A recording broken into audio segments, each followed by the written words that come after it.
Hi, boys and girls. It's Mrs. Barber again. I just wanted to say hi to you. I miss you all so much. Wish I could see your faces. But I wanted you to know about a book that I really like to read called Make Way for Ducklings. It's written by Robert McCloskey. It takes place in Boston. And some of you may have been to Boston. It's about an hour away from here. Maybe your parents have taken you to sporting events, or maybe you've seen some of the historical things there.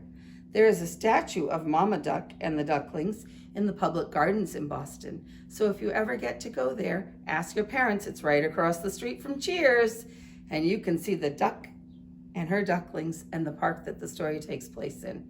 I'll be reading this to you soon. Take care, wash your hands a lot, and say hi to your parents for us. Make Way for Ducklings by Robert McCloskey. It's a Caldecott Award-winning book, and we've talked about those in school. Mr. and Mrs. Mallard were looking for a place to live. But every time Mr. Mallard saw what looked like a good place, Mrs. Mallard said it was no good.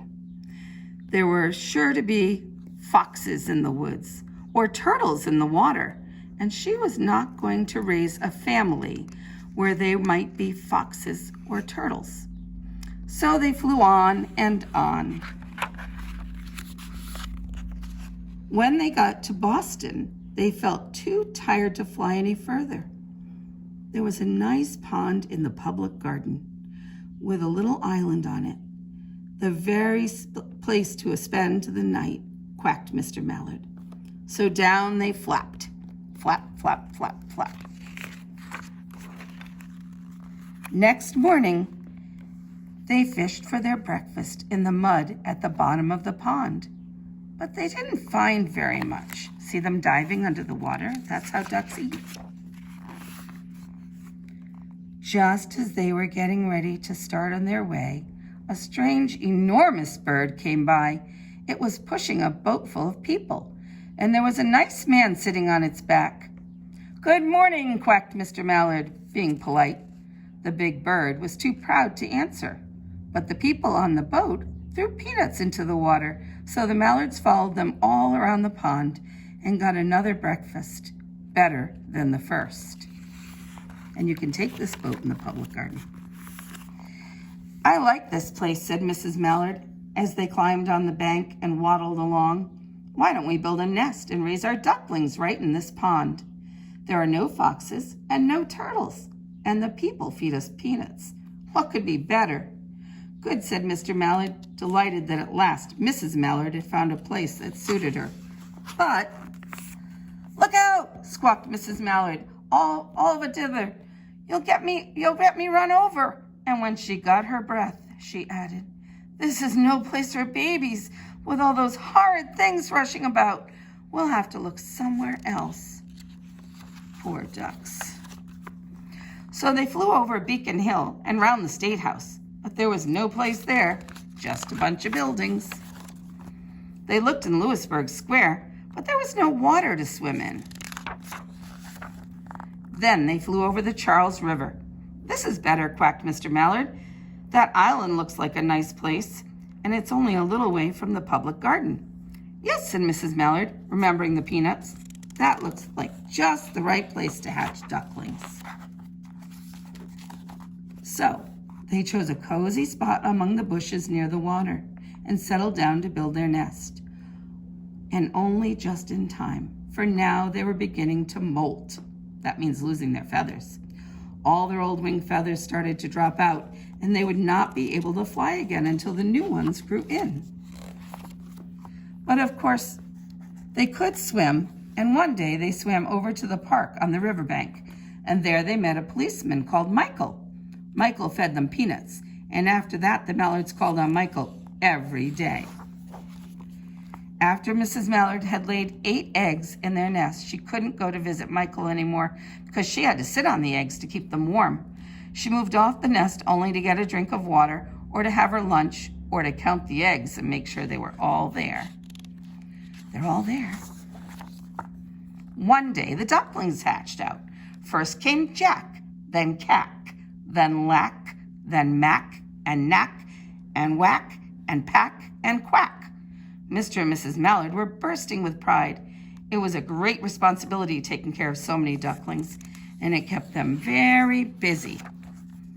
One day, Mr. Mallard decided he'd like to take a trip to see what the rest of the river was like further on. So off he set. "I'll meet you in a week in the public garden." So he quacked over his shoulder, "Take good care of the ducklings." "Don't you worry," said Mrs. Mallard. "I know all about bringing up children." And she did. She taught them how to swim and dive.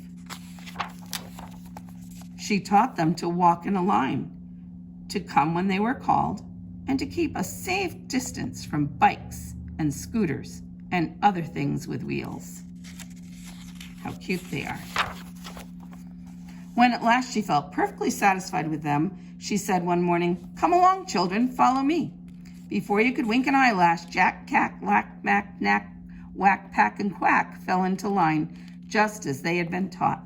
Mrs. Mallard led the way into the water, and they swam behind her to the opposite bank. There they waded ashore and waddled along till they came to a highway. Uh-oh. Mrs. Mallard stepped out to cross the road. Honk, honk, went the horns on the speeding cars. Quack, went Mrs. Mallard as she tumbled back again. Quack, quack, quack, quack, went Jack, Cack, Lack, Mack, Knack, Whack, Pack, and Quack, just as loud as their little quackers could quack. The cars kept speeding by and honking, and Mrs. Mallard and the ducklings kept right on quack, quack, quacking. They made such a noise that Michael came running, waving his hands and blowing his whistle. Tweet, tweet! He placed himself in the center of the road, raised one hand to stop the traffic, and then beckoned with the other, the way policemen do, for Mrs. Mallard to cross over. As soon as Mrs. Mallard and the ducklings were safe on the other side and on their way down Mount Vernon Street, Michael rushed back to his police booth. He called Clancy at the headquarters and said, "There's a family of ducks walking down the street." Clancy said, "Family of what?" "Ducks," yelled Michael. "Send a police car, quick." Meanwhile, Mrs. Mallard had reached the corner bookshop and turned into Charles Street with Jack, Cack, Lack, Mack, Knack, Whack, Pack, and Quack all marching in line behind her. Everyone stared. An old lady from Beacon Hill said, "Isn't it amazing?" And the man who swept the street said, "Well now, ain't that nice?"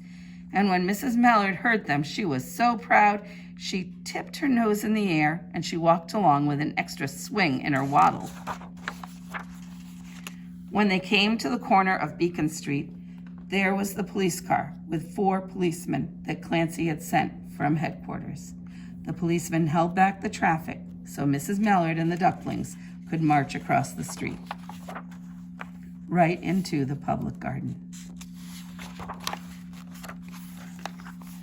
Inside the gate, they all turned to say thank you to the policeman. The policeman smiled and waved goodbye. When they reached the pond and swam across to the little island, there was Mr. Mallard waiting for them, just as he had promised. There he is. The ducklings had liked their new island so much, they decided to live there. All day long, they followed the swan boats and eat peanuts. And when night falls, they swim to their little island to go to sleep. The end. Maybe someday you'll get to see the ducklings in public gardens. We'll send a video later so you can see the statues.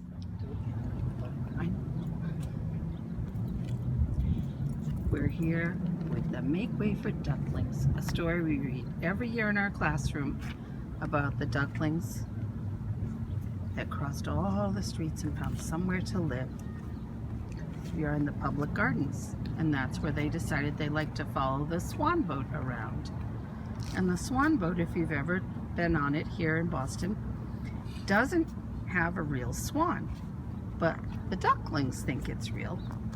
And Mr. and Mrs. Mallard follow it and decide they like it here because there are people and swans and ducks. And these are the statues that were made for them. The book is written by Robert McCloskey.